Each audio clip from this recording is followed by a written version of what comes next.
Good morning to our participants. You're welcome to the fourth of the series of Zoom meetings that we are having here at Global Media Alliance. We are looking at the effect of COVID-19 on our lives, on our businesses. We are also looking at ways in which we can mitigate some of these effects. And today we are going to talk about the influence of digital media on the 2020 presidential and parliamentary elections amidst COVID-19. We know, or we can already see the impact. We know that rallies are not being held as of usual. We know that people are not gathering en masse at places to listen to some of these candidates. So obviously, COVID-19 has affected how we do campaigning in this country.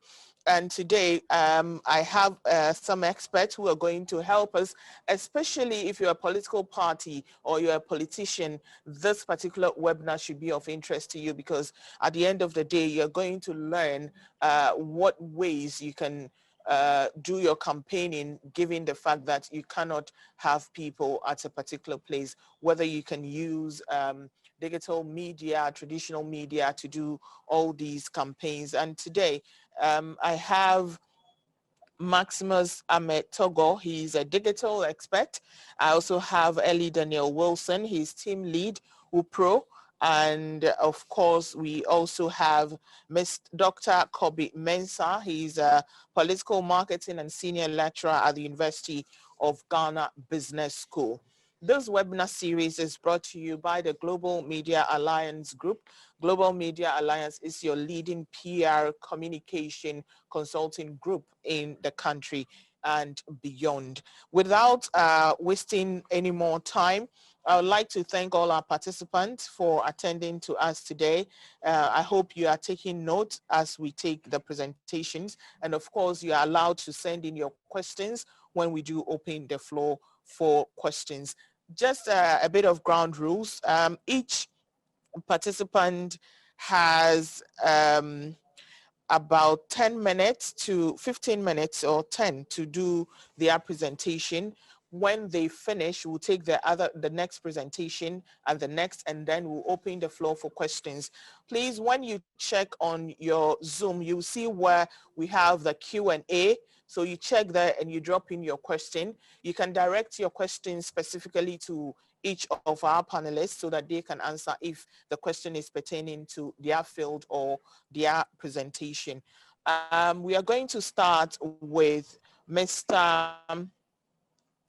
Maximus Ametego, and he is a digital marketing strategist, a social media coach, technology consultant, conference speaker, workshop facilitator and writer. He has worked for both local and global brands in the areas of digital marketing, social media marketing, app development, advertising, training, and visual communication. Some of the brands and companies he's trained or worked and consulted for include Newmont Ghana, MTN Ghana, Access Bank Limited, European Union Delegation to Ghana, African Leadership Institute, UT Bank Ghana Limited, Latino Travel and Tour, British Council Ghana, the Soft Tribe, Imani, Center for Policy and Education, PZ Cousins, Charterhouse Ghana Limited, and the list goes on and on and on and on. He has shared insights on topical social and technology issues on major local media houses, a lot of them here. He's a graduate of the University of Ghana, Legon, and Digital Marketing Institute of Ireland. He's also the managing director of Pop Out, a startup company based in Accra. Thank you very much, Mr. Ametego, for your time this morning. Thank you very much, Fatih.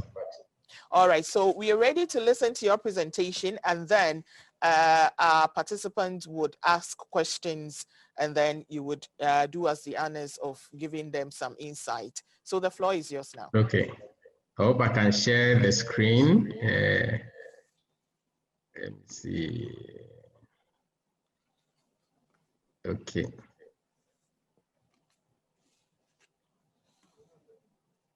So can you see my screen? I see that you're sharing your screen, but yes, we can see the screen now. Okay. So I'll mute my video so that we won't have a problem with the internet.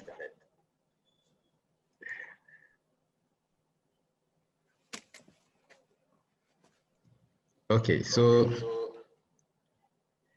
I think I love the topic, the fact that we need to understand the influence digital media has on the presidential and parliamentary elections amid COVID-19. Now we have all these protocols that we need to observe. We need to social distance, use hand sanitizers, no public gathering. There's limitation on the number of people you can meet at a point in time. And then the fact that you need to also talk to people using digital channels. So it's very, very important that we understand all this. So in a political season such as we have in Ghana, there's a need to also be effective to use other channels to engage your audience. So the first one, I always want to show my data. So globally, we have 7.5 billion people. The unique mobile users are 5.1 billion, and internet users are 4.54 billion users, meaning that these are the channels that you can use if you need to reach people globally. And the fact that the unique mobile users are almost 7% of the global population. Now, when you come to the active social media users, you have 3.8 billion people who are active on social media, using social media effectively, consistently, on weekly basis, not just people who have created an account that they need to check once in a while, right? So these are the numbers you are looking at globally. When you come to Ghana, a population of 30 million, we have a mobile connection or subscription of almost 130% of the population, meaning that people have multiple mobile connections or mobile service providers, and they use different devices to connect on the internet or even speak their mind on various digital channels. And we have 14.76 million internet users in Ghana and 6 million social media active users. So these are the numbers you are looking at. So if you're a politician and you want to reach out to the online audience, especially people who are Ghanaians who are in Ghana, we are looking at 14.7 million people who are internet users and 6 million of them who are active on social media. So you are looking at social media as your primary channels to reach out to those people. Now, of course, the top channels we have in terms of social media platforms, WhatsApp, Facebook, YouTube, Instagram, Facebook Messenger, Twitter, and the rest as at January 2020.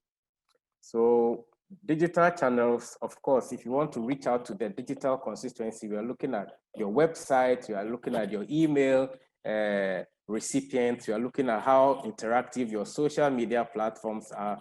And then if you have a mobile messaging system that is smart, so you have a set of people who are on your WhatsApp broadcasting platform, or you have a blog on your website where you write about your manifesto, and then you have maybe a mobile app where people can engage you and all that on the mobile, on the go. Or you have a channel where you do your podcasting, sharing bits of your manifesto or agenda as a political party. And then of course your electronic materials, as in your maybe electronic copies of your manifesto and other things that you have, live streaming on your various channels, whether on social media, websites, so people can interact or engage with you to know what you are doing at what point in time. And if you need to do fundraising, you must also think about e-commerce as part of your digital channels that you need to look out for to be effective. Now, so these are some of the numbers. I've talked about that already, but specifically you have about 82% of the 14.2 million Ghanaian users, Ghanaians who use WhatsApp. So WhatsApp becomes like a primary channel. We have the 1.4 million Instagram users, 5.2 million Facebook users, and then 555,500 Twitter users. So these are social media because that is where the conversation is happening. That's where the engagement is taking place. So just to give an idea, I put together what I call the A to G of effective digital political campaigning. So how do you campaign effectively using digital channels? And usually people just go and create accounts and then they start boosting their pages without following some basic protocols or principles so that they become effective when they, at the end of the day, when they want to measure their results as well. So number one, you need to look at your audience. Who are your target audience? So you need to know the profile of voters. Where are they located? What is their demographic? Are they male, female, young people, old people, business people? And what is their psychographic profile? Right? What is of interest to them? What are their passion, their personality, their attributes? What are they interested in? What are you offering them that they cannot resist or is better than the opponents or the competitors within the electoral competition? And then we were looking at the digital consistency. So looking at the numbers that I've spoken about, that is quite huge. If you're looking at the internet users, it's almost close to about 2 million or 3 million less of the registered voter base. So we are looking at that as well. So who are your support base? Are they also online? Are the opposing base also online? Are the floating voters, what we call the neutrals, also online? So you need to do an audience profiling so that if you are going on a digital channel, you know these are the people I'm trying to reach out to, and my people are already there, and I'll use them as a spearhead, or people are on board to use them to engage other people. And of course, what are the problems that the audience want a political leadership to solve? And you have the competence to promise that. So you need to also look at that. How do you fit into the need of the audience in terms of the problems that we have in education, in health, in agri, in tourism, in culture, in family, in whatever sector that you think you have the competence to solve that problem.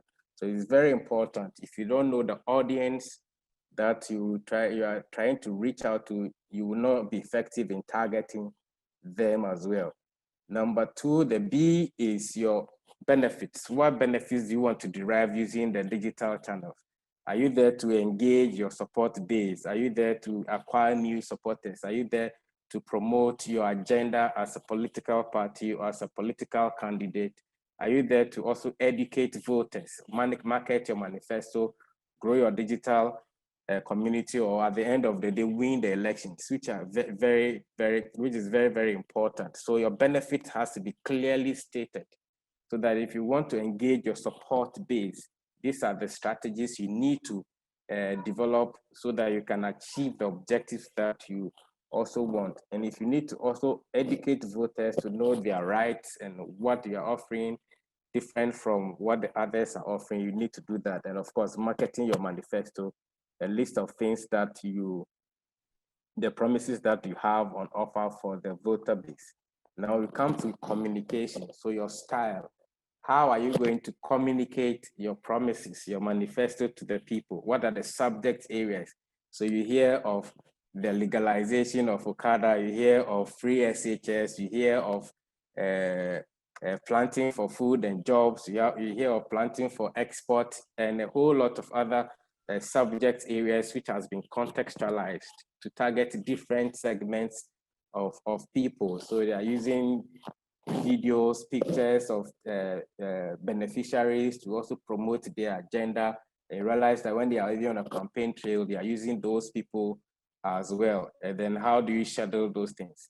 Then you look at your channels. Your website has to be functional. Your social media has to be engaging.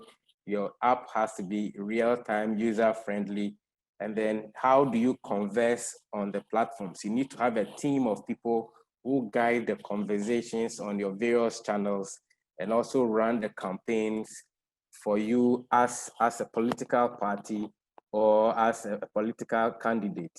Now we're looking at distribution. How do you distribute your content? So what are the channels? Is social media your primary channel? Is mobile apps your primary channel? Your website is the go-to place for whatever content that you have to share, or you want to use influencers to spread your message. So who are the influencers online?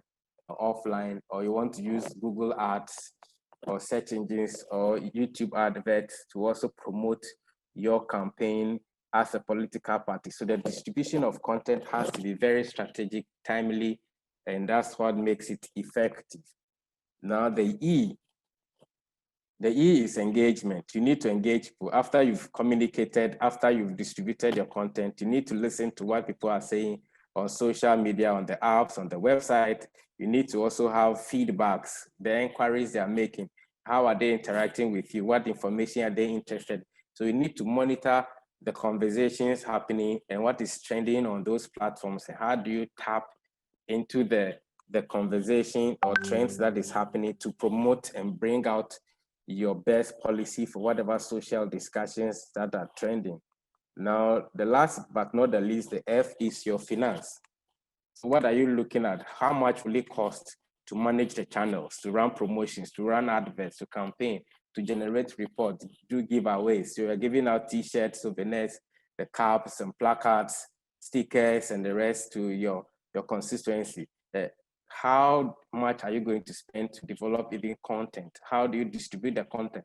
Because most of these platforms, you need to promote the content. So you need to distribute it to reach a wider audience because they've capped the reach of content distribution on the channel. So you need to look at that. And your team, the salaries of your team, your training of your team, so that they know what is happening. They are more competent. They have the skill sets to manage your digital presence, and then the resources available for them to use to do the monitoring of your engagement and all that. So finance is very important. A lot of the political parties want people to run their digital promotions or campaigns for free, which usually doesn't turn out effectively. So you need to get a team of people that you train and you put them on the campaign trail so that you can have a very effective digital presence or campaign.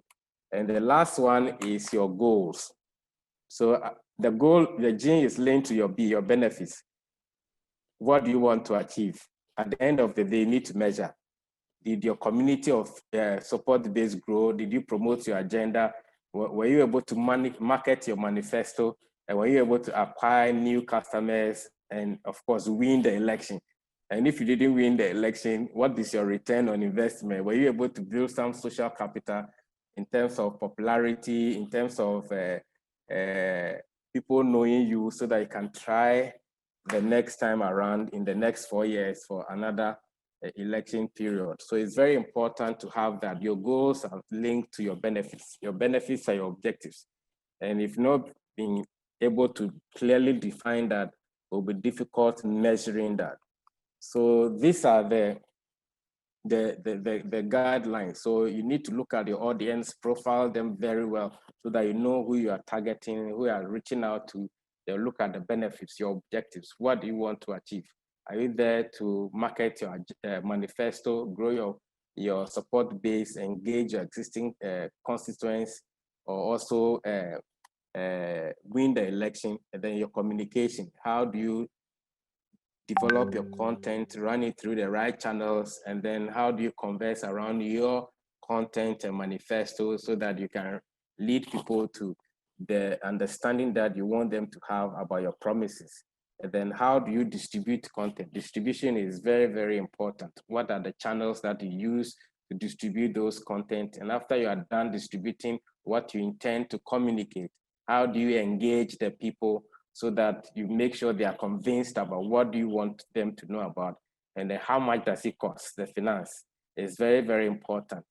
Your campaign will be as effective as how much money and time you've invested into it. So it's very important to look at the cost implications of political campaigning and then look at the goals, the final thing. What do you want to achieve?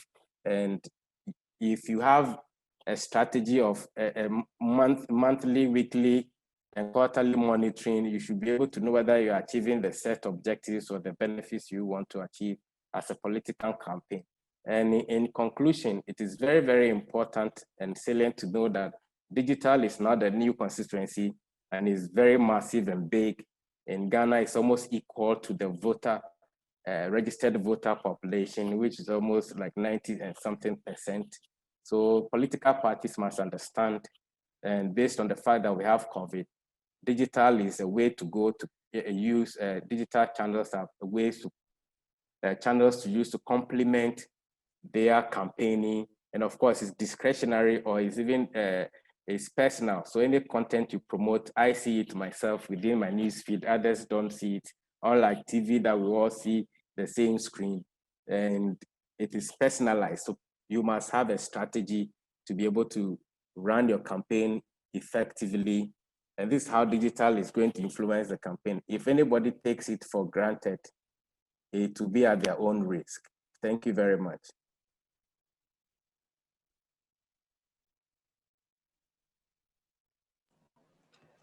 Mr. Ahmed Tego, thank you. Very insightful presentation there. I picked a few things myself. Okay. And I believe that this is free consultation for political parties because it is very detailed.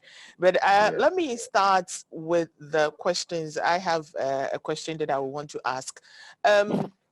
Given the circumstances, would you advise that politicians do just mass communication? If the message is one, they just send them across whichever platforms they would want to use, or it would be best to do tailored information dissemination? So probably constituency by constituency, if this is what you think the needs of this particular constituency are, that is the kind of information that they would be interested in. So you tailor the information to them, or it is just about the mantra of the party and that kind of campaigning. Yeah, I think you need to target all your messaging. You need to do the profiling of your audience so that you know who you are trying to reach out to when it comes to agriculture, if it comes to education, when it comes to tourism. You have to target, be that specific. And digital gives you that opportunity to be able to pipe your communication to a target segment of your audience. And the relevance is defined by how the large number of people of your a large number of your audience who find your communication relevant. Because if you're going to push just the same message to everybody, you may not have a huge number of them who will be interested in the same message. But when you're able to segment them and you target them to the various pockets of your audience, they will find it more useful, they find it more relevant, and they will see it as more effective. We have a question from one of our participants, Roger, and he's asking, how would you rate the use of digital channels in this year's campaign so far? That's another. For it me, I think a lot so, of them, does it? Yes, I will give the political party maybe 50 to 60%, and it's a range. Some are even like below 20 because they are not even present online.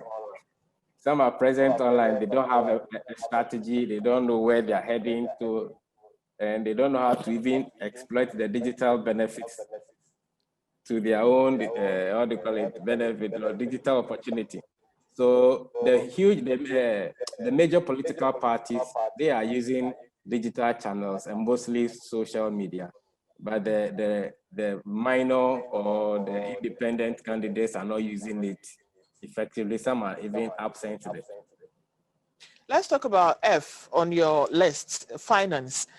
Yes. Do you think it is expensive to want to go digital in this campaign? Yeah. So with COVID, of course, you don't have any option. with COVID, you don't have the option than go digital, and you need to invest money in promoting your content on the digital channel. So let me go back to the F that I shared. Right, so your promotions, you're running adverts, you're running campaigns, you're generating reports, you are giving products to your digital constituents, you are developing content and distributing it. And then you need a back end of a team of people who are monitoring what is happening, giving you feedback, measuring whether you are being effective in terms of your engagement and communication. And you need to also train them in content development, analytics, and monitoring and all that. So you need to invest a lot of money into the digital channel. Well, let me just say this. Traditionally, how we do our campaigning, we know that sometimes there is some sharing of money. They will hire speakers. They would have to pay for venues sometimes, and all those things. So comparatively, we know that there is actually no choice. You may have to go digital or not at all, and not do any kind of meaningful campaign. Comparatively, which do you think is more expensive? Because most people were thinking, for me, for example, a layperson in the digital space, I was thinking that, well, it's just a matter of going on Facebook and putting some information there, people will consume it. So now that you have explained the processes, what needs to be set up before you are able to achieve any meaningful, let me say, to achieve Results, anything meaningful as far as Right. your campaigning is concerned, you need a lot too. So comparatively, traditional way of campaigning, and now as COVID has forced us to go digital, which is more cost effective or expensive? Yeah, digital is cost effective because you are able to reach people directly. You are able to reach people on multiple devices on the go. They don't need to carry their TV around, even though they can listen to radio and the rest. And we have some of the channels, digital channels, what we call personalized channels. So you can broadcast content to Maximus directly. You don't need to go through anybody, a middle channel or a producer or a presenter to transmit your content to me, right? So, and then you have the analytics back end to as well. So you can measure whether what you are doing is effective, you are getting the traction that you expected, and how you need to tweak and iterate a lot of the things so that you get a better result as compared to what you are doing before. So digital gives you that flexibility, and it's always cheaper to reach more people on the digital channels directly than using traditional media. And let me say that most of the traditional media by law are supposed to be regional coverage channels, right? So the TV station is supposed to cover a particular region. The radio station is supposed to cover a radius of 45 kilometers, right? So you have all those restrictions. Digital touches anywhere there's internet access, whether in the city, in the rural area, in the bush, on the go. When people are mobile or sitting at the particular place, you can reach out to those people directly. So there's a wider and a more expansive coverage when it comes to digital than traditional media. All right, I'll put my final question and then we'll move to Mr. Eli Daniel Wilson. Then as we go along, when more questions come, we would ask you again. Now, this question is from Martin, and he's asking, how do we know which materials are fake or not, especially knowing that anything is possible on social media, so that political parties are not affected when somebody sits somewhere, creates a logo that looks like that of a political party and begins to disseminate information?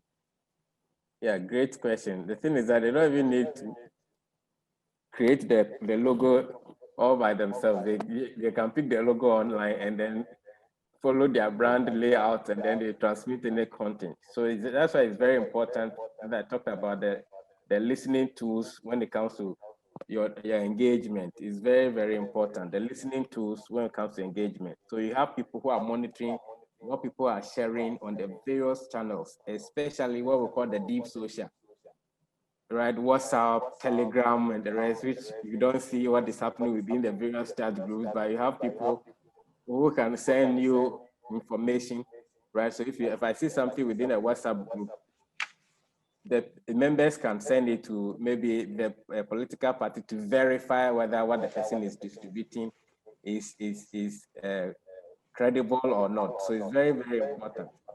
If you don't do that as a political party, you'll be groping in the dark, and your opponent or the supporters of your opponent can come up with content that will tarnish your image. And by the time you correct that or respond, it may be too late. Thank you very much, Maximus Ahmed Togo. Thank you so much. Maximus is a digital expert, and he spoke to the topic, the digital landscape and the platforms for marketing companies. Up next on the bill is Mr. Eli Daniel Wilson, team lead WUPRO. Eli Daniel Wilson is a digital media expert whose expertise include digital products development, developing and executing strategies for brand, digital transformation, leadership, developing content strategies and business growth. He holds a bachelor's degree in computer science and statistics from the University of Ghana. He continued to do his postgraduate diploma in digital marketing at the Chartered Institute of Marketing, Ghana, graduate master in digital leadership at Nobel International Business School, holds a certificate from the Kofi Annan Center of Excellence in Development of Public Awareness Campaign. He's also a certified digital professional by Google and IBM.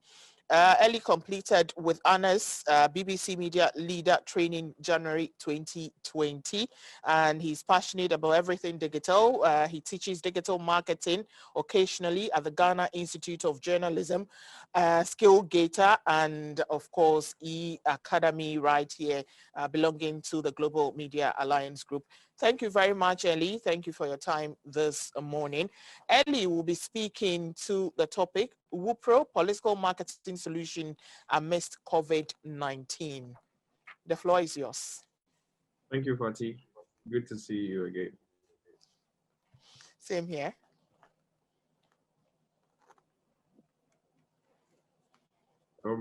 Thank you, Mr. Ahmed Togo. That was a very insightful presentation. I mean, you touched on a lot of things that people have to be doing during this time, that you have to campaign in the midst of COVID-19.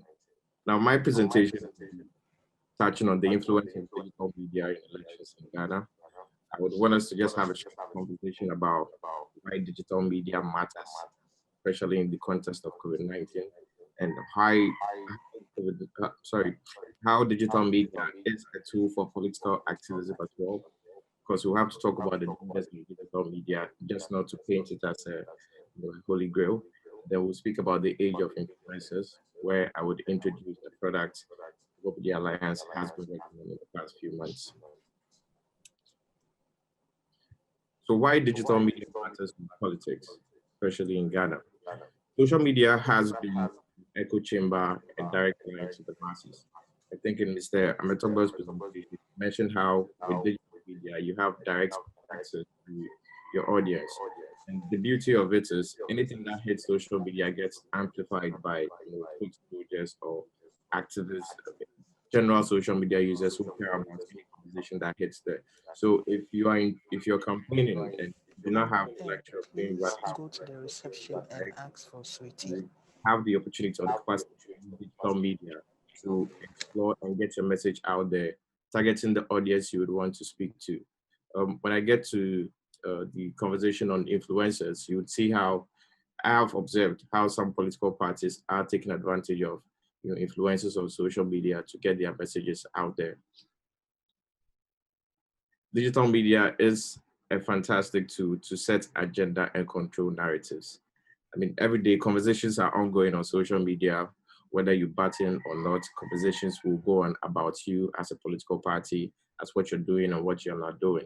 So with this in mind, if you do not enter the ring to control the narrative about what is being said about you as an aspirant, as a political activist, or as a political party, you are leaving your fate to chance, where people would just speak about it, and therein comes in the untruths, the fake news. And if you do not get in there to speak and correct and drive the narrative about your political ambitions and your directions, you would be playing a very dangerous game where your message will be lost in everything that is being said on social media. So it's for you to arrest the situation. It's best to have a clear digital media strategy. Make sure you have a strong message that would penetrate all the noise that is happening on social as well. And then make sure you are speaking to the audience that you'd want to speak to. Digital gives you the capacity to target, even go further to do micro-targeting, where you could have geolocated, targets where you are speaking to just people who are in a specific region. If you're an MP, you would want to take advantage of geolocation when you're running your political campaign on social, because it is best to speak to the people who are in your constituency and make sure they get the message, because at the end of the day, they'll be the ones voting to put you in power. However, I've noticed a lot of people just get on social, they create an account and then they blast their message, not even speaking to the audience they should be speaking to. However, for the bigger political parties where they need to drive a national agenda, they, however, have to target nationwide, and that also is a capacity that digital gives you the luxury to do as well. Like it's always said, a picture is worth 1,000 words. And with digital media, you get to push videos and pictures about your campaign. If news about you is going out and you write about it, it is great. However, if it goes with a picture that sells what you've achieved, if you've noticed, there are a lot of infographics that are making rounds in media and on social media these days. Every other day, you get a message in your WhatsApp group. It's an infographic from one media house, or it's from a political party highlighting their achievement. There's a reason for that. The pictures are more impactful than words, and digital media gives you the channels and the distribution to be able to execute this to perfection. So political parties understand this. They understand the emotional connection that pictures give. So if you notice, there are a lot of video content in the campaigning that is going out these days. There are really, really interesting ads that are coming out these days because they understand when they put their messages in videos and pictures, these messages travel further. They connect and impact a lot more than just putting it out in writing. And digital media, with its richness and its capacity, and allows you to do all of these, it is definitely one of the reasons why political parties should not overlook digital media as a political tool, especially now that in the context of COVID, you won't be able to do the rallies and do door-to-door as they would have done previously. And then digital media matters because people on social media or people generally online have become watchdogs of democracy. Now, what I mean to say here is people now would check you or would double check whatever you say online. You do not get to say anything and get away with it. With digital media, you get to interact with people, and for that, you'll be held accountable for everything you say. So if you are driving a message, it is best to engage with the people who will be acting as watchdogs of democracy online. Anything you put on there, they're going to rebut and engage with you. It is important that you get your message right when you're going onto digital media. These are some of the key factors you should, which have made it a very compelling case why any political person, any person who's trying to get a message across, aspirants, incumbents, anybody campaigning during this time, has to fully take advantage of all the promises and capacities that digital affords us as campaigners. Now, I would want us to talk about how digital media is a tool for political activism and campaigning. I decided to pull this out just so we can have a critical look of how conversation is ongoing on social media right now. So this data is a day old, 24 hours from now. I put it out just so we can have a perspective of how digital media is currently being leveraged by both parties. And I decided to just use both the NPP and the NDC so that we can have a look at what's going on right now. So in the past 24 hours, running analytics on the two key messages of the two political parties, NPP, we are doing 4 More for Nana, and then for NDC, John and Jane 2020. Now, if you look at it in the past 24 hours, 4 More for Nana has recorded over 500,000 impressions. And this is 100% organic in the sense that these are just general conversations that are going on social currently about, 4 More for Nana, the campaign. Of course, the NPP is using a lot more hashtags and a lot more campaign messages to drive their campaign during this time. However, the key one has been 4 More for Nana. And in the past 24 hours, it has recorded 500 impressions. This is the state of campaigning as we know it now. It is measurable. You can track and listen to what's being said about your campaign. You get to sit in your office, and with the right tools, you'll be able to see what the populace or what Ghanaians are saying about your brand. It's important, and it's also one of the benefits of digital media where, unlike traditional media, you wouldn't have the capacity to know who is saying what, or you wouldn't be able to track fully what is being said about your brand. But with digital media, you get to do that. And if you look at the NDC, John and Jane 2020 as well, they've had about 490,000 impressions. That means the number of times people have seen content about John and Jane in the past 24 hours. They've been able to reach 166,000 people, Ghanaians, organically. So if, as a political party, you're running a campaign during this time, you would want to care about how, these numbers are showing. Are they speaking positively about me? Are they speaking negatively about me? And these are also things you can derive from the sentiment analysis. Because if you let's take Former Fonana, for instance. In the past 24 hours, all the posts that have been made about the NPP and Former Fonana, 36% of them have been positive. Now, a bigger chunk of that has been neutral. So that means it hasn't been bad, it hasn't been negative. And then a small percentage has been negative. So if you are running a campaign and you are seeing these results, you can clearly see the impact of your messaging, and you can see how you can tweak your messaging or what you can do to improve it. And this is the beauty, honestly, of digital media, where it is not just talk, it is not just promises. You can see whether your messaging, your campaign messaging is performing or it is not. On a typical day where there's an actual activation by a party, or they are launching their manifesto, or they are launching their campaign, or they are doing a rally somewhere, or the flag bearer is speaking somewhere, these numbers spike into the millions. It means it generates a lot more conversation. And as a campaign manager, it is best to sit back at the end of all that noise to look at what has been said about the campaign that you did online. This is also, in my opinion, a good indicator of how you would do in the polls. Not conclusively, but you can also tell that what's been said about your campaign messaging is either positive, negative, or neutral. And with this insights, you would know how to improve on your campaign messaging as well. So this is how digital media has been a tool for political activism. I think there was a question to Mr. Maximus about how the current political parties have performed online. From my observation and the analytics I've been running and monitoring, I've actually been impressed by how much the two key political parties are going at it online. Every other day, there's a hashtag in the trends talking about the achievement of one. And sometimes you can clearly see the propaganda ones, the ones that are taking a shot at the opposing party. It has been an online battle this past few months, seeing how these political parties are trying to get the most attention online. It's impressive. And maybe we might have to give credit to COVID-19, how we've seen, our political parties try to get heavier on digital media just to get their political and campaign messages across. It is something that we didn't see at this level 4 years ago, but this year, I suppose because of the limitations as well, they've put a lot more effort. And if I had to rate both parties, I would say they are doing fairly well, around 7 out of 10 in terms of how they are pushing their messages online. And the other day, I also noticed they do a lot of banner ads as well. I see, the top political parties running banner ads on these top websites.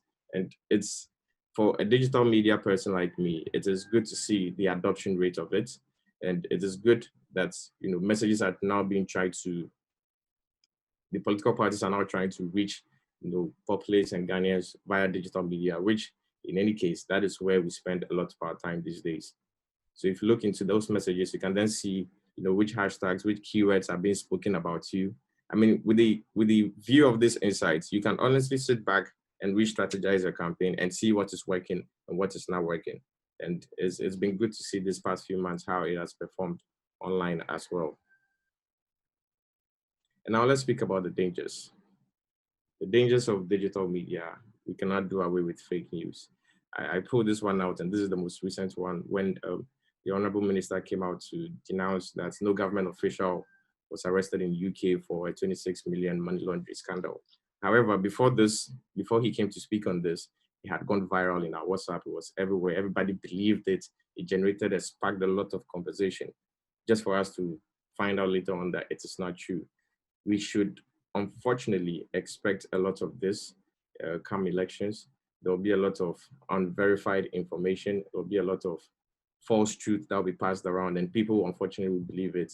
And even far worse, people will make decisions based on these false truths. So we would have to keep an eye on that. My advice is always to get your information from a credible source. Sometimes these big credible sources sometimes make mistakes, but the margin of error there is very, very little. So it is best to get your information always from a credible source. If you're on Twitter and you're looking for information, make sure at least you're getting it for a verified account, a notable media house. It is going to reduce the margin of error on the fake news. But if you consume everything that you see, if you do not question anything you see, you are exposing yourself to a lot of fake news. And unfortunately, what happens is when people see fake news, It's either it is very polarizing, they feel the need to also share it. So without verifying the news, they share it into another group, it goes into another group. Next thing you know, it is everywhere and it's not even true. And it's also ironic how the truth doesn't travel just as fast, but unfortunately the bad news gets around really, really quick. So in come elections, my advice to everybody is do not consume just any information. Question every information you see, especially when it's not from a verified source. Ask what's the source. As simple, sometimes people send you the information, you ask them what the source is, and then they, you realize it is not even true. They just cooked it up. So let's be vigilant as responsible citizens and make sure we question the kind of content we consume online. It is our best bet against fake news, especially when we start when the election starts and results start trickling in. Expect to see all kinds of numbers flying around. You have to tune out the noise and make sure you are getting it from credible media houses. You can definitely stay tuned to Happy FM and the GMBBC group for our GMBBC election camp coverage, giving you credible and factual information. I also want to speak about the other danger of digital media, which is the foreign influence.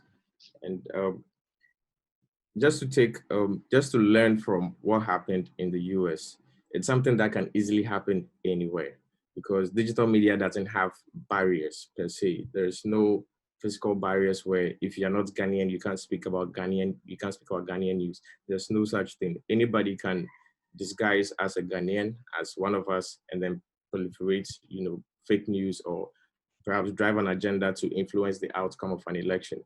It is something that is not beyond Ghana. I know we're all watching the news. We're seeing it.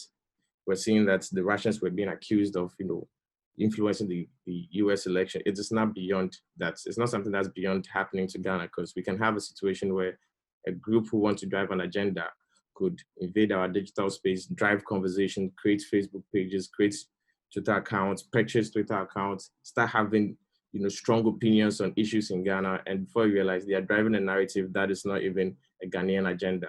It is something that can easily happen to us. Again, I would advise we are very, we are very careful with the kind of content we consume. Also be very vigilant and be very, let's ask a lot of questions when things start coming up. These are the dangers we should foresee when during elections, the fake news and also foreign influence. We just have to stay, wide awake to ensure these do not affect us, even our national security. And now let's speak about the age of influencers. Now, digital media, I think Mr. Maximus again spoke about influencers in one of the distribution channels. Digital media allows people who have developed a voice online, people who have a lot of following, people who have a lot of engagement on their account and their post. They're able to drive agendas. They are able to drive conversations. They can ask a single question and it will turn into something. Just to give you context and what is happening in Nigeria right now as we speak. NSAS started with just a tweet. You would not believe it. The account has 800 followers. That is the account that started NSAS. The account just reported an issue of a SARS situation, and then in a few hours, it had 10,000 retweets. Next thing we know, it's a global protest. NSAS is everywhere. That is the power and the age of influencers. Do not discount somebody because they don't have a lot of followers. A single tweet, a single post can really start a global conversation. That is the age we are in right now. And recently, the BBC reported that NSAS campaign has even exceeded the Black Lives Matter in terms of online engagement. There are about 30 million tweets in 2 days during the NSAS campaign. That tells you that somebody in Nigeria with 800 followers was able to start a global protest. That is the age we are in. So as the elections are coming, people are very curious. People, political parties, especially those who are being tactful about it, are taking advantage of micro and nano influence. They are not discounting people who have little followers. So for us, you're a foot soldier and you can add your voice to my campaign, I would have you on board. That is what's happening right now. I've seen some accounts always driving an agenda, and you could tell that these are people who are influenced to get things done, to drive a particular message. And that is the age we are in. A simple tweet, a simple Facebook post, a simple Instagram picture can change a conversation globally. So that is how much power we have in our hands now. Media, the power of media has moved from, big media houses into everybody's hands right now. You have the power to break global news just by posting a tweet. If you happen to be at the situation or the location of when the thing is happening, you become the source of information in that instance. That is the world we live in now, where media is quite decentralized. It is no longer, you don't have to wait for CNN, you don't have to wait for BBC before you believe the news. It's news that can be broken by anybody because media now has been put in all of us our hands. That is the age we live in, where we all have influence, we all have voice, we all have power. I also want to remind us about Doomsommer's end vigil. I remember this Doomsor situation. It started with, there was a lot of conversation until Evan Nelson started a hashtag, and it ended up on the streets. An online conversation ended up with the street protest. That is the power and the age we are in right now, where a single person can start a whole protest, a single person can start a whole agenda and a narrative. It is the world we live in now, and Global Media Alliance being quite a forward-thinking company, we have a product I would like to speak to you about for a minute. We have a product called Wupro, and as I've given the context of influence and how in the world now we all have influence in our hands, and we are able to start a conversation, influence people's decisions, people's behaviors, people's decision to even purchase something. It's all based on recommendations and reviews and friends now. So we have a product we'll be outdooring soon. It's called Wupro. It is an influencer marketing and digital advertising platform that would connect brands and influencers onto a platform where they can transact. So the advertiser, who is whoever wants to run the campaign, and then the influencers, anybody who has social media followers, will converge on our platform and they can transact. So if the person who runs a campaign, brand A, runs a campaign, invites an influencer to come join the campaign, after they join, they will get paid for every post they make, and the money is coming from the advertiser's budget for the campaign. Let me say it in another way, where you see just how powerful this can be. You can be in your room and start a protest. It's as simple. You download the app, you log on to the app as an advertiser, and then you create your campaign. Perhaps you want to drive a social campaign about clean Ghana, and it really bothers you that Ghana isn't a very clean country.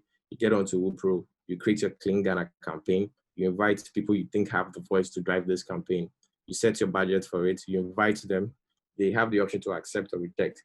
But in the case where they accept to join your campaign, you have a transaction on Wupro where they would post based on the instructions you have given in your campaign, and then you can get the message out there. Next thing you know, you've started a national conversation about cleaning Ghana, all because in your discomfort of how Ghana is filthy, you sat in your bed and you just created a campaign with the budget, and now you've driven a conversation. It's something that will be coming out soon. Expect to hear more about it. It's going to be for everybody. As an influencer, as an advertiser, you get to, the app is for everybody. So even if you have those 1,000 followers, if you have as high as 1 million followers, the app is for you. If you have a brand, you're a small business, you have a side business, you want people to know about it, you can get onto Wupro, create a campaign and get people to speak about your business, just to increase your awareness, your sales, your engagement. It's a game changer, and we can't wait to share with everybody. So please keep an eye out for Wupro coming soon, and thank you. So I'll take questions now, if there are any.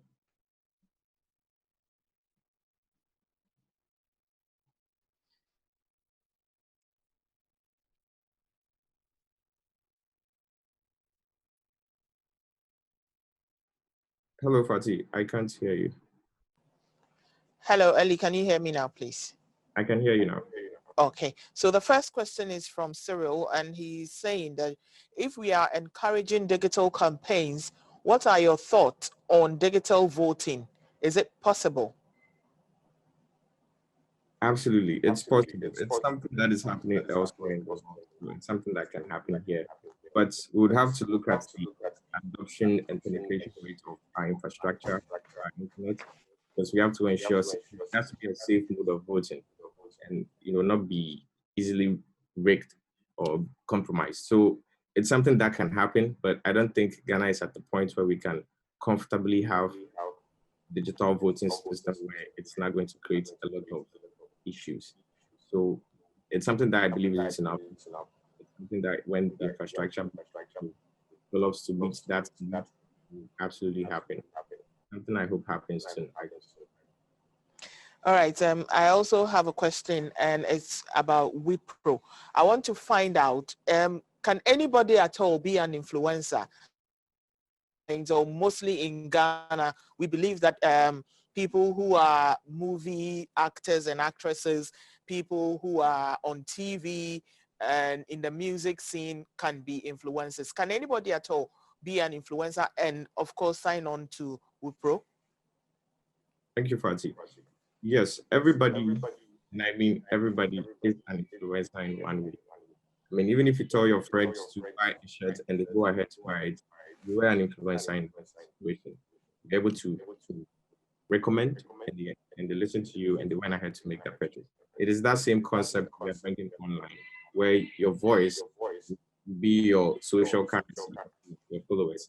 That is what we are trying to adopt in the online system, where you, as somebody who has followers, will be able to add your voice to a campaign, speak about a brand, speak about social issue, and have it, go out there. Except in our case, we believe it's not something that you should do for free. So as the advertiser creates the campaign and sets their budgets, you as the influencer get paid as per your number of followers or your influence. And let me just say that influencers are also included. So we do not see everybody as everybody. We all do not have the same influence. Influence is included. Different people have different influence level. Okay, this question and suggestion, or I don't think it's a suggestion, an observation from Alfafa, and he says that the truth is major political parties for the very first time are investing massively within the digital space. But the truth is they are all doing this without a well outlined strategy. And I feel it's a waste of time and resources. Do you think that strategies are not clear, Ellie? So from my observation, I have seen a clear agenda from both parties. At least the message has been singular, form of another.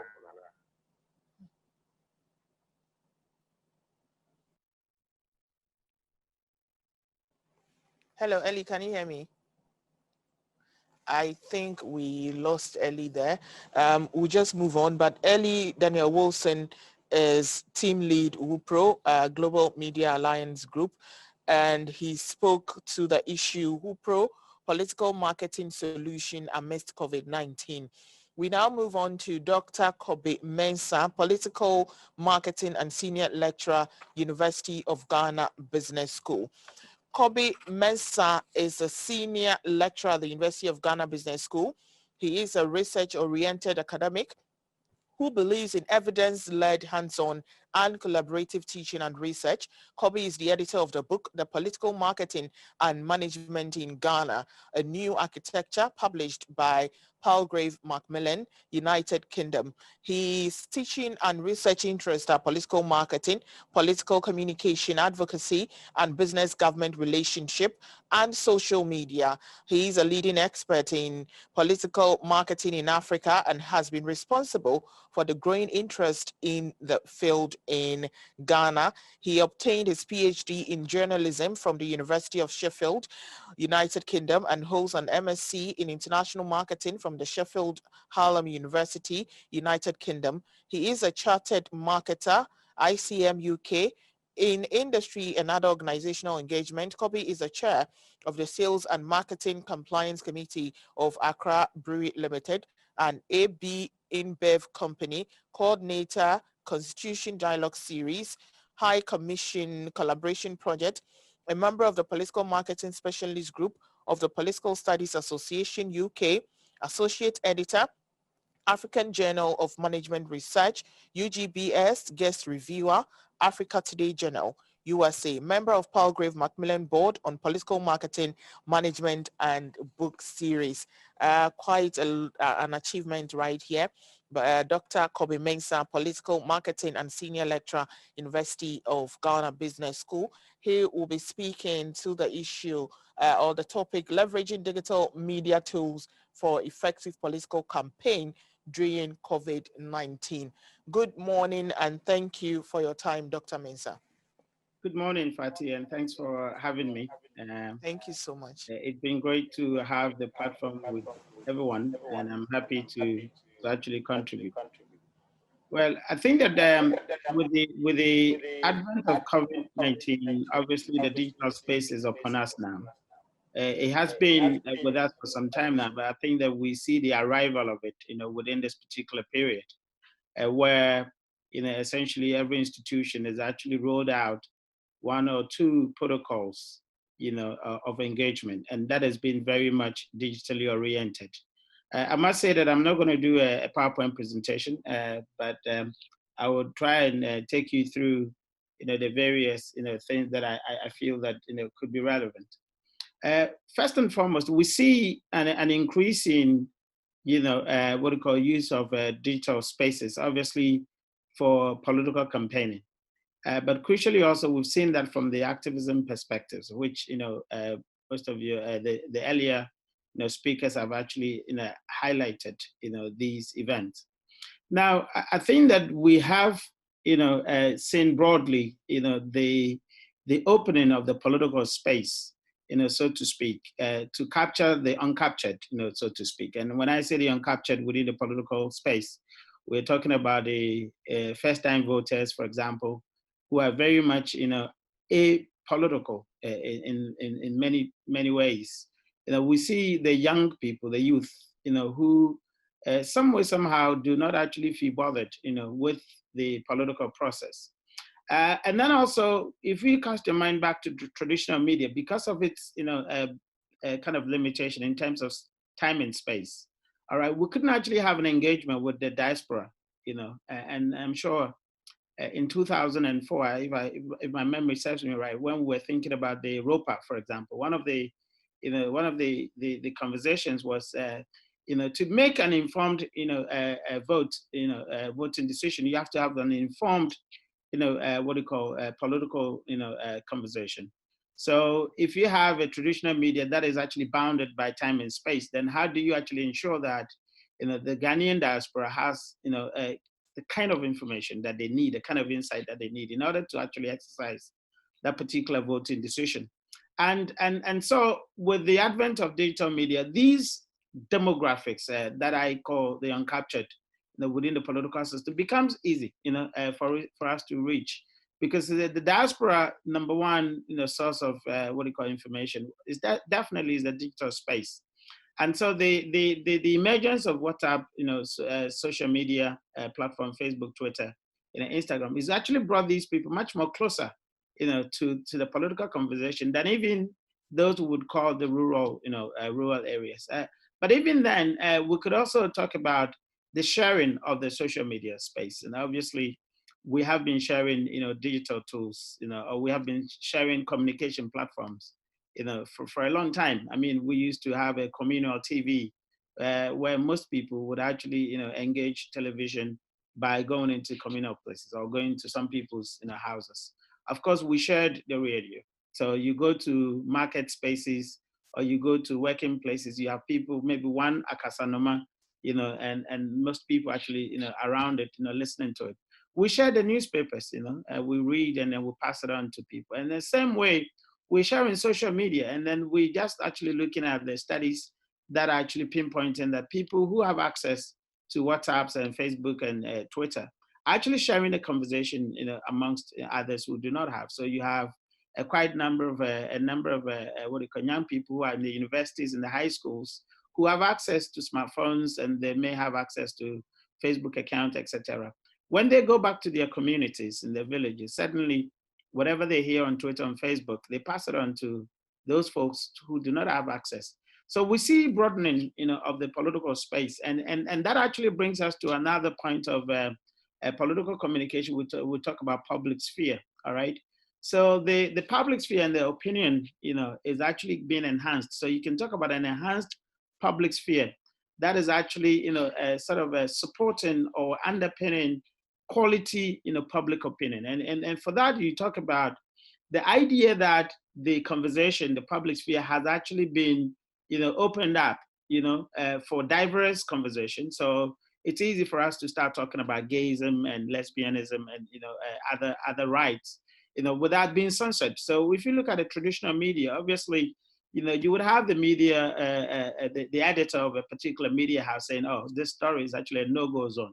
All right, you cannot discuss this story. Gayism, no way, we can't discuss it." But now it is not a no-go zone, because people, as Ellie was actually pinpointing, can actually move a conversation right from their homes, without even identifying who the person is and where they're coming from. So the idea that maybe some conversations are no-go zone is no longer the case. So it means that the public sphere is now broadened, and then public opinion is not diverse. So we could actually look at the enhanced form of public opinion, the enhanced form of a public sphere as a result of digitization. Now, by digitization also, we're looking at the possibility of the politician becoming honest, you see, because we see social media reminding us of what people have said in the past. So we're able to pinpoint and then tell them in the face that, my friend, you said this years ago, now you're actually changing your position. How about that? So we look at what we call the appropriation of materials. So we see, especially in this particular election, we see an increasing appropriation of some communication materials, and then we put it forward to these individuals and say, okay, this was said X and Y years ago or some time ago, but what about the situation now? And then politicians will have to actually come forward to sort of defend their decision. So we sort of are having the opportunity to put forward some kind of thoughts and some kind of ideas to political parties for them to justify it. And so people are becoming much more aware of what they say, and perhaps we have the opportunity to make them a lot more honest than they used to be, as a result of the digital space. I think that also we can talk about, the what I call enhanced, manufacturing of consent. Manufacturing of consent in political, communication. We talk about powerful interest, all right, using the media in order that they could actually gain almost a ready-made, kind of decision on the part of, the voters, for example. So you see some agenda being, propagated by media houses in order that they could actually get their voter to think in a particular way. Now, that has actually been enhanced, with the advent of social media, because Ellie talked about, influencers, for example. Now, influencer, it somehow, falls within what we call the plain folks appeal, because obviously, the person who's actually speaking may not necessarily be a politician, or even if they're a celebrity, they are people ordinarily share some kind of, what we call relatability to them, in terms of character, in terms of what they think, they represent. And so it is easy for powerful people to actually rent these, influencers for them to push agenda, not necessarily in the interest of the society, but in their interest, just so that people will not see through them. Because if the politician has to say that, obviously people are going to take it with what do you call some kind of reservation and therefore resist. However, if they have to rent, what do you call a celebrity or what we normally call the influencer, and the influencer may not necessarily be a celebrity. I mean, I was actually discussing a study with a colleague, and we were looking at the power of what we call publicly important people, PIPs, right? Publicly important people, and how these people can actually drive agenda. And so it may not necessarily be a celebrity, but you're talking about a chief, or for example, or you're talking about, an old politician or a retired politician and the kind of weight that they carry. You're talking about clergy, the religious people and the kind of weight that they carry. You're talking about a very, what we call respected academic, being a professor or being, a lecturer. I mean, a researcher, for example. So with that kind of characteristics, and powerful people are able to use them to drive agenda and for people to actually believe in that. And that's an enhanced form of, what we call manufacturing concern, using plain folks appeal. So we tend to see quite a number of, development coming into the digital space, as we find ourselves within this period. And one thing that I've also seen and I talk about is the idea of loyalty. The politician had never, or the political system had never had opportunity to develop loyal followers, than now.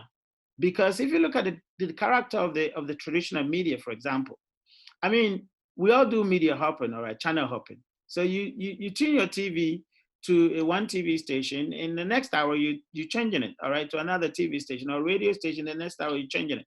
Now, think about it this way: political parties have, or political handles, for example, a political handle has about 1.5 followers, all right, who are exposed to their communication almost every day, 24/7, 365 days, all right? That can never happen in the traditional media because people do not switch on their TV 24/7 listening to you. They channel hop.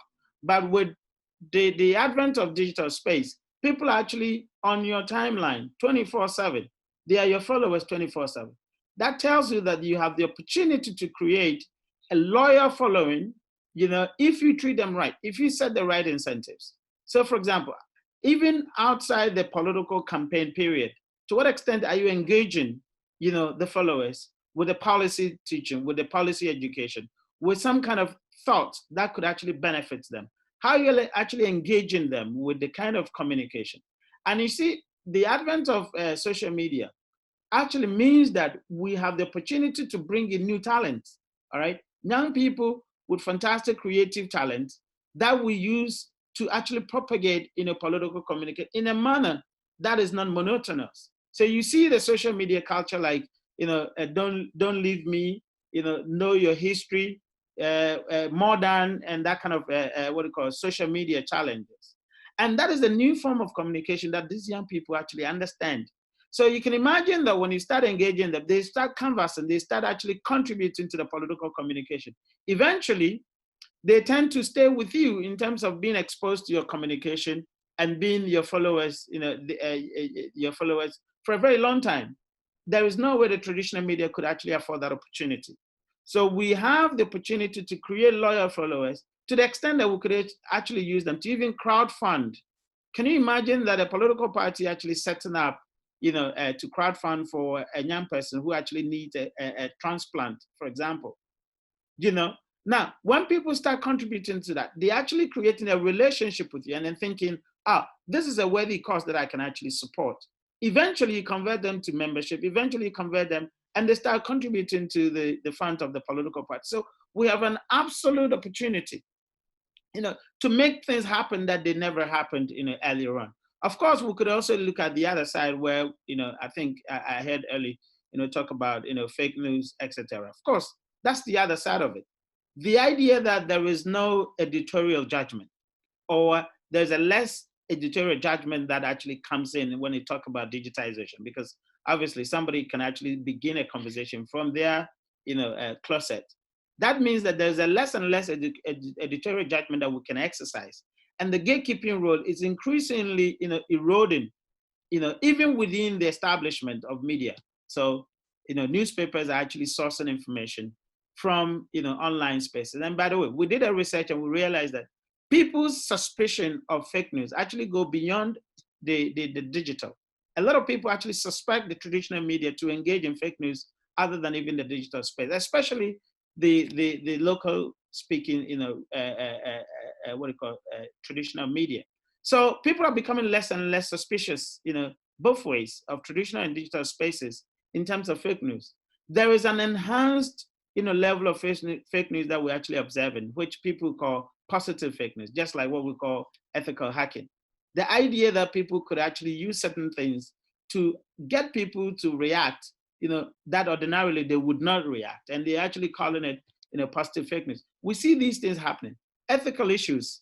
Currently, we've been seeing the political parties using young people.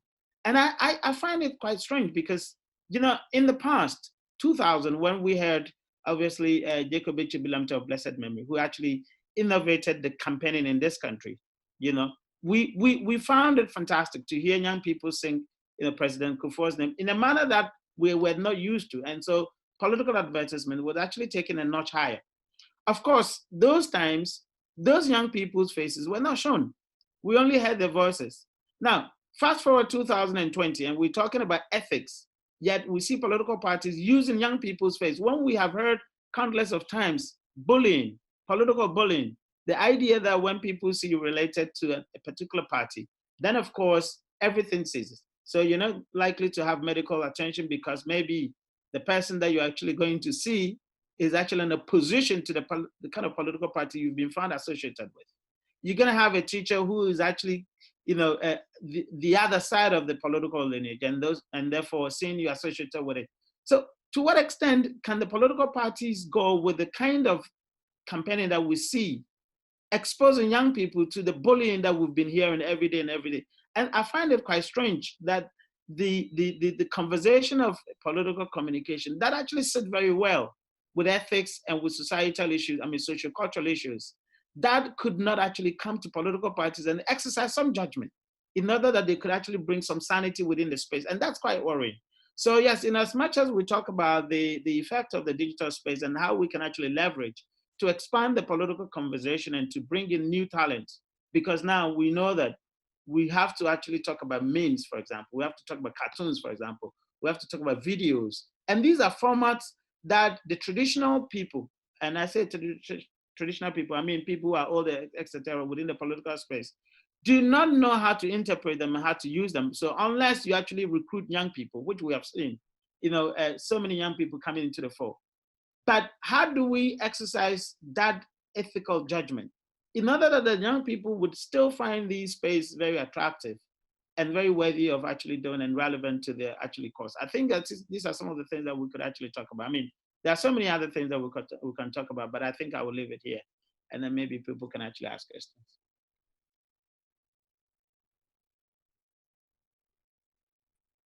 I think you are muted. Yes, thank you very much, Dr. Mensah, for your presentation. We'll now take a few questions, and then when we're done with the questions, we'll come and take your final comment.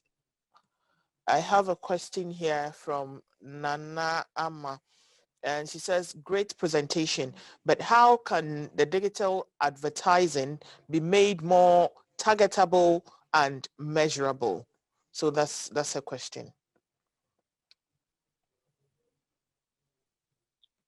Is it to who? Is it to me or to... That should be to Ellie. Yes. Hi, Fatih. Ellie, yes. Yes. The question is, I would put it across again. Yes. How can digital advertising be made more targetable and measurable?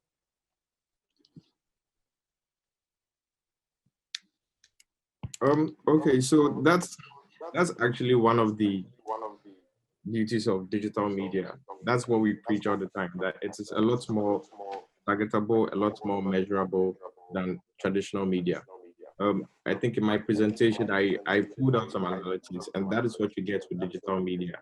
It gives you the capacity to target down to even a small radius or a location.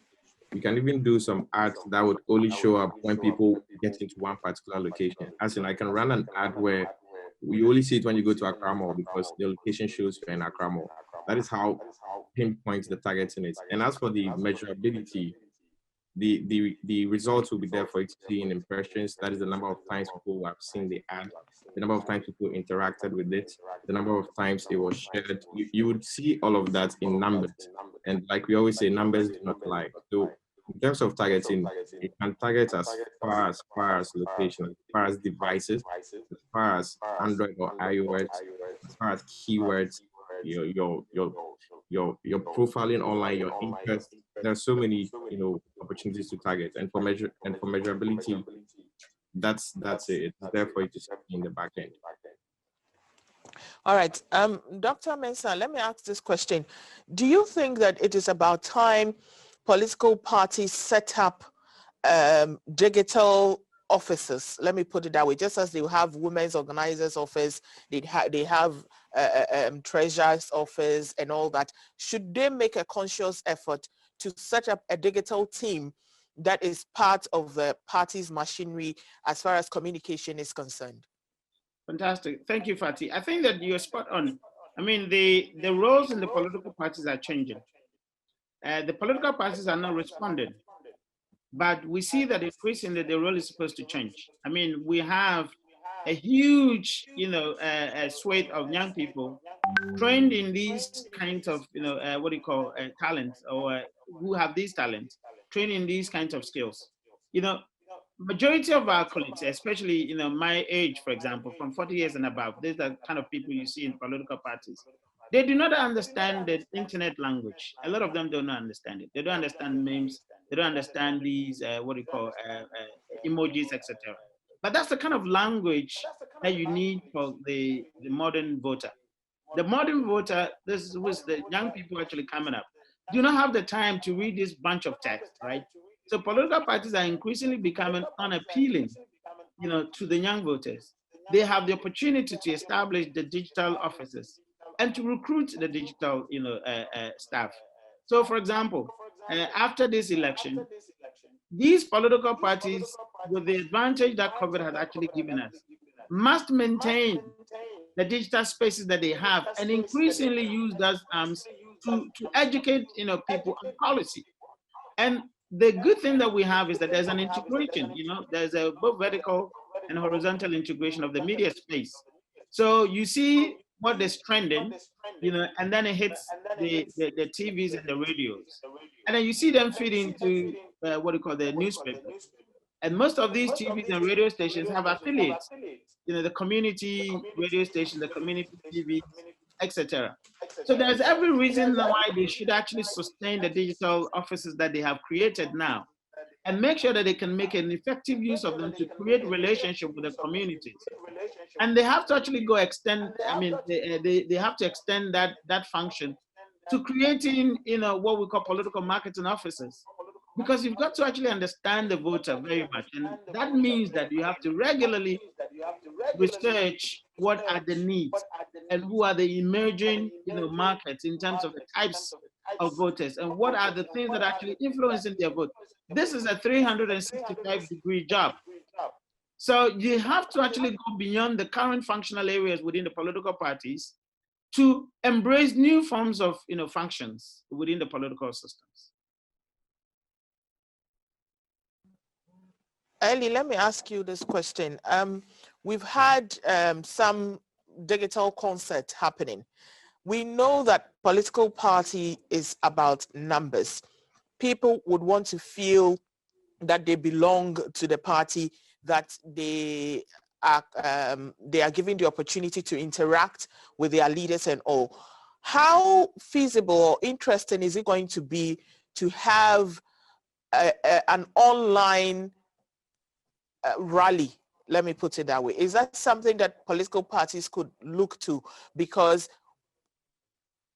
of COVID-19, it's almost impossible to have the large numbers that we used to see, especially a day or two before the elections. Can this rally or sort of rally happen online? How many people can be on a platform to be able to attend a rally such as this, if it's possible? Thank you, Fatih. I think now it goes without saying that if you are doing any event, you should consider live streaming it. And the reason for that is you do not want to marginalize anybody who cannot physically attend the event. Now, in the context and amidst COVID, it's no longer even debatable. It's no longer an option that you have to live stream your event. If you look at the few that have happened in the past few months, the campaign launches, the manifesto launches, they all do live streaming because you have to engage people who can't make it to the venue. Also, your venue can only accommodate so much people. I mean, what's the biggest venue in Ghana? Meanwhile, you're trying to get your message across nationwide. And the only way you can get your message across nationwide is through a digital channel.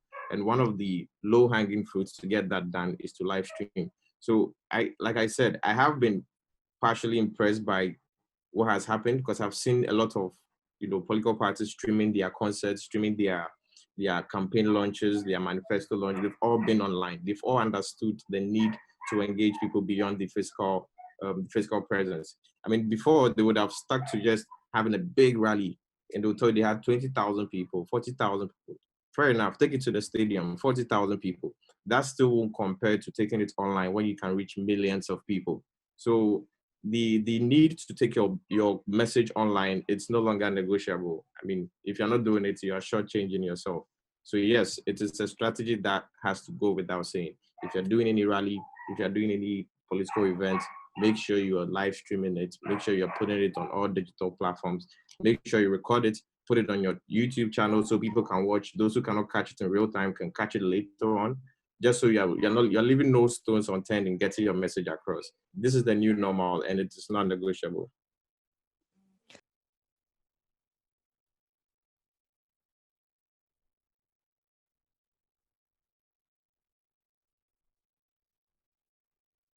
I'd like to ask this question: how interactive can digital channels be, especially for political activities? Hello, Fatih. Please, is that to me? Yes. Please, can you come again? I'm asking how interactive can digital channels be, especially for political activities. We know that people are waiting in their communities to meet these politicians. They can take pictures with them, greet them and all that. Can they equally interact with these political figures during some of these digital campaigns? Generally speaking, we wouldn't eliminate the element of physical engagement. That can still go on, but not at large crowds like before. However, if you're making it online, then you're looking at live chats that I have seen. I think I've seen the Honorable Minister of Information do. He went live on his Instagram. He was engaging people. At one time, he even went live with Stone Boy, and they were engaging online, so people could see and interact with them. I've also seen John Dumelo go live on his page, trying to interact with his constituents, and it is just the way to go now because of the limitations that we have been presented with. You cannot do it physically at large numbers, so you have to leverage on digital channels, which live chats, and even when you're live streaming, the comments that come underneath are ways you can also engage people. So this is how they can circumvent the limitation of not being able to do the physical engagement at large scale. All right. I would like to ask Mr. Ametegor this question. The numbers that you presented, they are quite impressive as to the number of people who have access to internet and have access to phone. But we know that there are places that access to internet is a challenge. And when we talk about going live and using social media, it's all about the internet. How can politicians rope in those that may have access to phones, mobile phones, but not internet? Yeah, I think when it comes to the media that you need to use to campaign as a political party, you need to look at the spectrum of the media channels. Digital is not all in one, right? So you need to define the spectrum. How do you start with traditional and then fade into digital, or start with digital and fade into traditional? So you need to know the people and then their media access points, so that if you know a lot more of your target audience are using smartphones or what we call YAM phones as well, then you know that you need to have a different strategy in terms of how your content is distributed via those devices.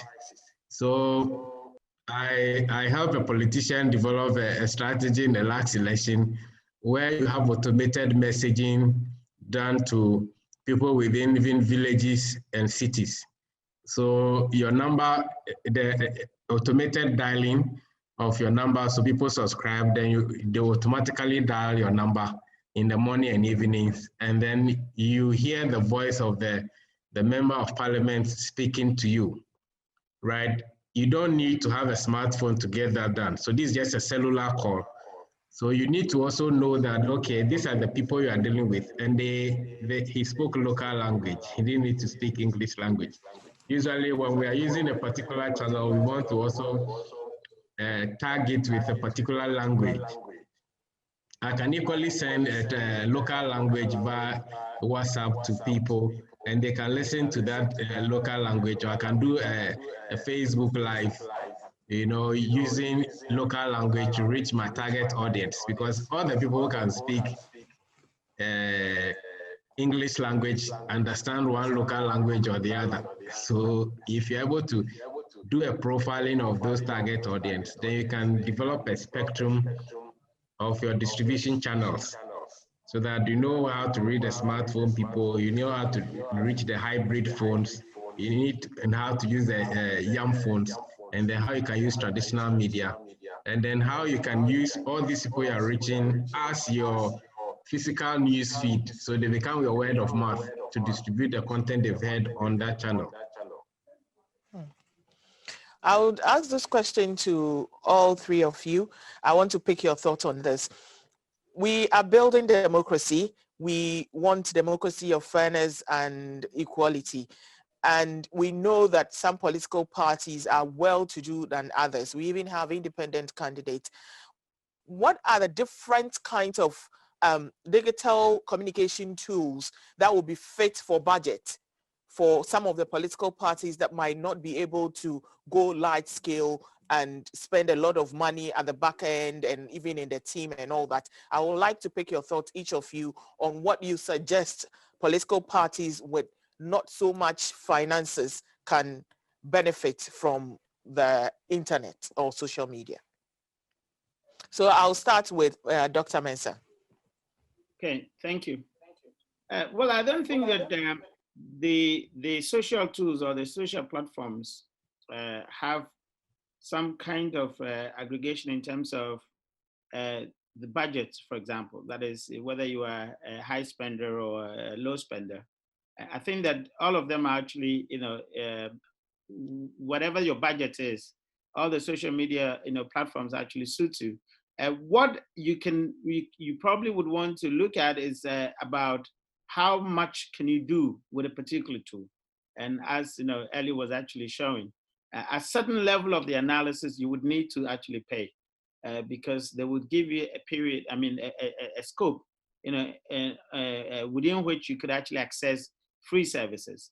But I think that is not even the key issue. The key issue is about attracting the right or recruiting the right people to be able to actually use even the freebies that is actually available. And that's the challenge for the smaller parties. And I wonder why that's challenging, because in the traditional space, yes, you agree that you wouldn't be able to pay the TV slots, and etc. Apart from the free ones that they will be given. But the social media platforms do not actually require so much to do that. So that tells you that the character of the smaller parties is not so much about the idea that they do not have money, but it's also sometimes lack of initiatives, and lack of creativity, because we have so many students here that would want to actually work, and see that they are engaged, regardless of which institution. The idea that they are learning, they actually, not sitting there idle, actually fascinates them. And so the smaller parties could actually make use of them, but they wouldn't. And I wonder why, in the commercial sense, you see some company very huge online, yet when you go to see them physically, just about one or two people operating it from their backyard. And the same thing are not actually being explored by the political parties. I think it baffles most of us actually. So yeah, it's not about which platform would actually be suitable for a less in budget organization, but it's about the scope of work that you could actually use those platforms. Mr. Ametago, your take. For me, I think the budget constraints of the smaller parties. Of course, if you want to become a leader of a great nation like Ghana, you need to invest money. You need to build that social value or social capital so that when people see your agenda and drive to effect change in the governance or the national development of Ghana, they can also contribute to your campaign so that you can raise enough money to be able to use digital, whether social media, website or apps or whatever, to be able to promote your messaging.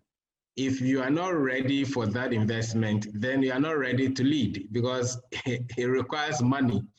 It's cost effective, is less expensive using digital than traditional, but you need to also have what I call the contact communication, which is the physical communication. You need to have that, the physical presence as well. There must be social trust or capital, which you ride on the digital channels to be able to exploit that for your advantage.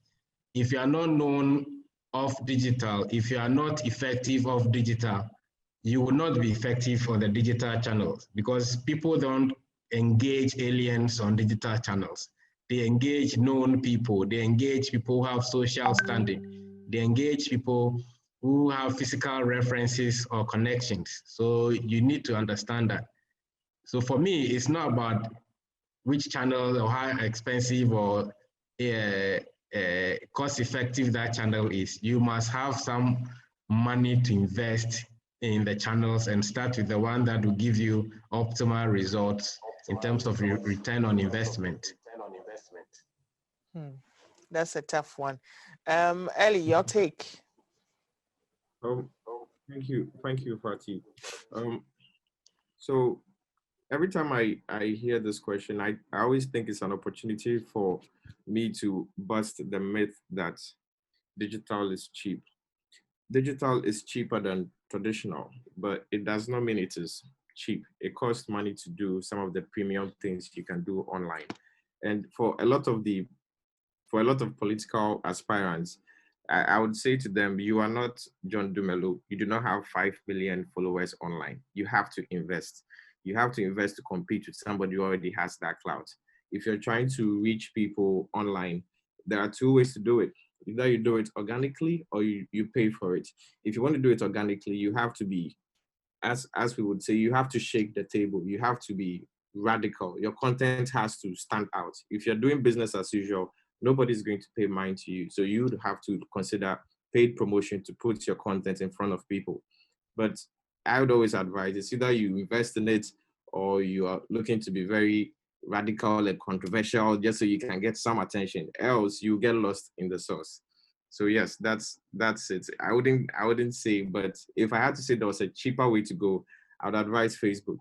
Out of the lot, there are a lot more Ghanaians on Facebook than any other platform, and it is also cheaper to reach 1,000 people on Facebook than it is to reach 1,000 people on LinkedIn or on Twitter if you had to pay for it. So if I had to advocate for the cheapest platform people should explore, I would say Facebook. Great. Thank you for that tip. I hope our politicians are listening and they will pick a few suggestions from this session. This is the 4th edition of the GMA webinar series. Today, we are talking about the influence of digital media on the 2020 presidential and parliamentary elections amidst COVID-19. Now, Ellie, as we are talking, our focus seems to be on the political parties. Now, we all know that apart from the presidential candidates, mostly where we see the political party machinery behind, mostly when it comes to members of parliament, usually it appears to be an individual effort. What can, as an individual who is looking to have a seat in parliament, use social media for, or how can they use social media? Because I am envisaging a situation where without any knowledge on how social media works and all, I could just do a Facebook Live and talk. Is that what parliamentary candidates could do? Or they equally need to invest in people who know how it works? I think I would borrow from Mr. Metogba's A to G and say you would need strategy. You can't just jump into the ring and expect to compete with people who have clear strategy and budgets. You have to have a voice, you have to have a plan, you have to have a budget. And sometimes I advocate that you get a team. It's not a one-man job. Sometimes it looks like it's just one person posting and promoting, but it is a whole team behind one particular aspirant, managing and driving conversation online constantly. And you can also explore influencers, which is friends and family. If you do not have the budget, get a group of people who can share on their Facebook pages, on their Twitter pages, take advantage of WhatsApp, spread your message anywhere anybody would listen. But like I said, you need a strategy, else you'll be lost in the noise. There are heavier weights that are spending. It's even funny that bigger weights are rather even spending more, so they are even double the trouble. And if you want to compete with them, you have to come differently and not just jump in the ring and say you're trying to take on a big shot. So yes, All right, let's we have get a to these people so that they can have a more direct part on what they are doing. well, we have a few comments coming in, and they are not asking questions. They are just commending panelists for insightful information, and they say that they have picked up a lot of points that they may want to use going forward. I'm sure some people may want to give tip-offs to some politicians on some of the points that have been mentioned here. We are going to take your final submissions on the topic, the influence of digital media on the 2020 presidential and parliamentary elections amid COVID-19. And I'd like to start with Maximus Ametego. We take your final comment.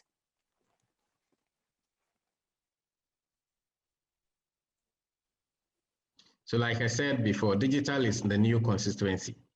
So if you have 6 million people on Facebook, on social media in Ghana, 5.2 million on Facebook and 1.4 million on Instagram, and then about 12 million also on WhatsApp, you should be very, in fact, happy that you have this data to play with, that you can target people on these various channels with targeted messages, and the fact that you can distribute your content via these channels and you can monitor all the platforms and measure them too as well.